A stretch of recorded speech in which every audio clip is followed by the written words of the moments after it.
চোখ রাখবো ন্যাজাটের দিকে, যেখানে কমলাক্ষ রয়েছেন আমাদের প্রতিনিধি, কারণ ন্যাজাটে গিয়েছিলেন সুজিত বসু এবং পার্থ ভৌমিকরা টোটোয়। সুজিত বসু রয়েছেন সঙ্গে আমাদের প্রতিনিধি কমলাক্ষ, সরাসরি কমলাক্ষ।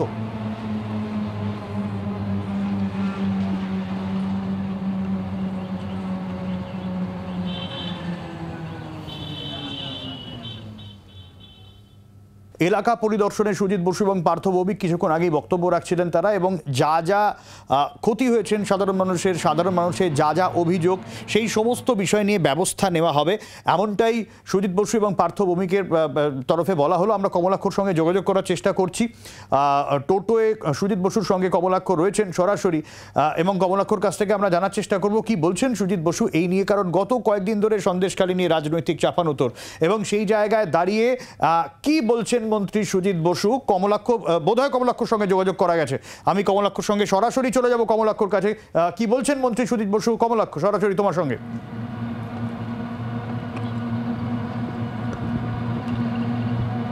সব্যসাচী, সন্দেশখালী 1 নম্বর ব্লকের একটি স্কুল মাঠে এতক্ষণ পর্যন্ত কর্মী সভা, তার আগে প্রস্তুতি সভা করেছেন রাজ্যের 3 মন্ত্রী।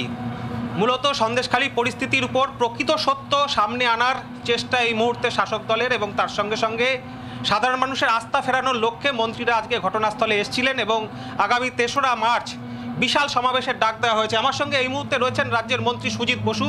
টোটো করে এই মুহূর্তে আমরা ন্যাজাটের পথে, ফেরি পেরিয়ে ন্যাজাটের পথে আমরা যাব। সন্দেশখালীর উপর দিয়ে এই মুহূর্তে যাচ্ছি, গ্রামের উপর দিয়ে চলেছি।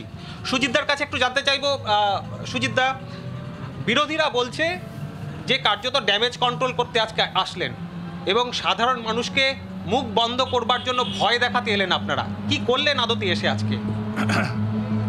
বিরোধীরা অনেক সময় অনেক কথাই বলে, আর ওদের এছাড়া কোনো উপায়ও নেই।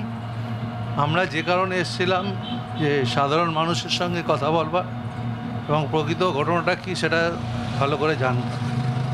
তা আমরা আমাদের দলীয় যারা কর্মীরা আছে, বিভিন্ন পদে যারা আছেন, অঞ্চল সভাপতি, পঞ্চায়েত প্রধান, তাদের সঙ্গে কথা বলেছি। আমরা বলেছি বাড়ি বাড়ি মানুষের কাছে যেতে, মানুষের অভাব অভিযোগ ভালো করে শোনবার জন্য। আমরা চাই আমাদের রাজ্যের প্রিয় মুখ্যমন্ত্রী যিনি আছেন, মমতা বন্দ্যোপাধ্যায়, এই পশ্চিমবঙ্গে তিনি আইনের শাসন দিয়েছে।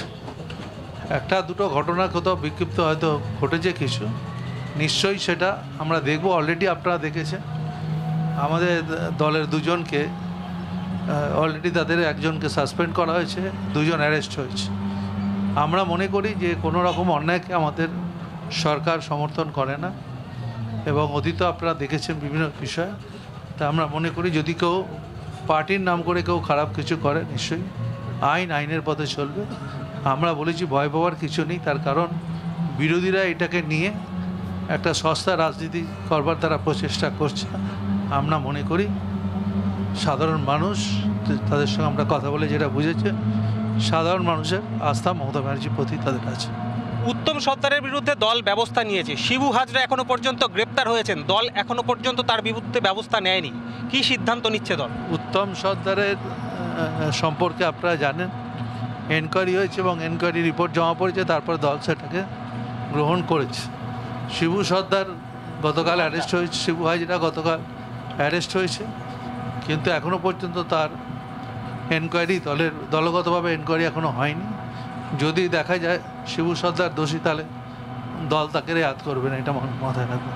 সন্দেশখালীর মানুষকে আজকে কি বললেন? এই যে প্রচুর টাকা জলকরের নামে, জমি লিজের নামে যে টাকা উত্তম সর্দার তুলেছিল, শিবু হাজরার বিরুদ্ধে অভিযোগ আছে এমন, সেই টাকা মানুষকে কিভাবে ফেরত দেওয়া হবে? আপনারা জানেন টাকার অঙ্কটা খুব বেশি না, 170 জন মতো মানুষ আছে যাদের এই টাকা, যাদের অভিযোগ আছে। টাকার অনুপাতটা 3.5-4 লাখ টাকার মতো আছে। তা আমরা বলেছি দরকার হলে আমরা কর্মীরা চাঁদা তুলে সেই টাকা তাদেরকে ফেরত দেওয়ার ব্যবস্থা আমরা করতে পারি। এই 3 তারিখ যে বিশাল সমাবেশের আপনারা ডাক দিয়েছেন, 1 লক্ষ মানুষের জমায়েত করবেন, 3 তারিখের আগে সন্দেশখালী মানুষের আস্থা ফেরত পাবেন মনে করছেন? সন্দেশখালী মালিকরা আমাদের বিরুদ্ধে আছে কেউ বললেন? আপনারা জানেন সন্দেশখালীতে 16টা অঞ্চল আছে। একটা অঞ্চলের মধ্যে সন্দেশখালী একটা অঞ্চল, যারা বহু 15টা অঞ্চল আছে, আরও 15টা অঞ্চল আমাদের আছে। সব জায়গায় এই ব্যাপারটা হয়নি, একটা অঞ্চলের মধ্যে কয়েকটা বুথের মধ্যে হয়েছে, 15টা বুথের মধ্যে হয়তো 10টা বুথের মধ্যে এই ঘটনাটা ঘটেছে। হয়তো সন্দেশখালীর মানুষের আস্থা মমতা ব্যানার্জির ওপর আছে, তার কারণ এই সরকারের যা ডেভেলপমেন্ট, এই সরকারের যে কাজ, তাতে সন্দেশখালীর মানুষরা খুশি আছে। সুজিত দা, আপনাকে শেষ প্রশ্ন করব, যে মহিলা গোপন জবানবন্দি দিয়েছেন, নির্যাতিতা মহিলা, তার বাড়িতেও হামলার অভিযোগ উঠছে। এখনো পর্যন্ত মানুষ বলছেন রাতে পুলিশের সঙ্গে কর্মীরা ঢুকছে, বাইক বাহিনী ঢুকছে, এমন অভিযোগ এখনো প্রকাশ্যে আসছে। কি বলবেন? দেখুন, অনেকে অনেক কথাই বলছে। আমি বলবো, যদি আপনাদের কাছে কোনো ছবি থেকে থাকে, যদি কোনো ঘটনা প্রমাণ থেকে থাকে, আপনারা দেখান। আমার মনে হয় না এই ঘটনার কোনো সত্যতা আছে। সব্যসাচী, শুনতেই পারলে যে একদিকে কড়া ব্যবস্থা নেওয়ার কথা বলছেন সুজিত বসু, এবং তার পাশাপাশি মুখ্যমন্ত্রী মমতা বন্দ্যোপাধ্যায়ের ওপর আস্থা গ্রামের মানুষের আছে। আগামী 3 তারিখ বিশাল সমাবেশ, সেই সমাবেশেই কিন্তু আস্থা ফিরবে, এলাকার মানুষ বিশালভাবে যোগদান করবেন সেই সমাবেশে। আজকে কিন্তু মঞ্চ থেকেও ঠিক একই রকমভাবে এই কথাই পার্থ ভৌমিক, সুজিত বসু, বীরবাহা হাসদারা বলেছেন, এবং দায়িত্ব দেওয়া হলো শিবু হাজরার যে দায়িত্ব, সেই দায়িত্ব আপাতত কিন্তু এই এলাকা সামলানোর দায়িত্ব দেওয়া হলো সন্দেশখালীর বিধায়ককে। তিনি আপাতত দায়িত্ব সামলাবেন, গ্রামের মানুষের সঙ্গে কোঅর্ডিনেট করবেন, কর্মীদের সঙ্গে নিয়ে গ্রামে গ্রামে যাবেন। এই বার্তা কিন্তু আজকে মন্ত্রীদের তরফ থেকে দেওয়া হলো। বাংলার আওয়াজ, বাঙালির আবেগ, জি 24 ঘন্টা।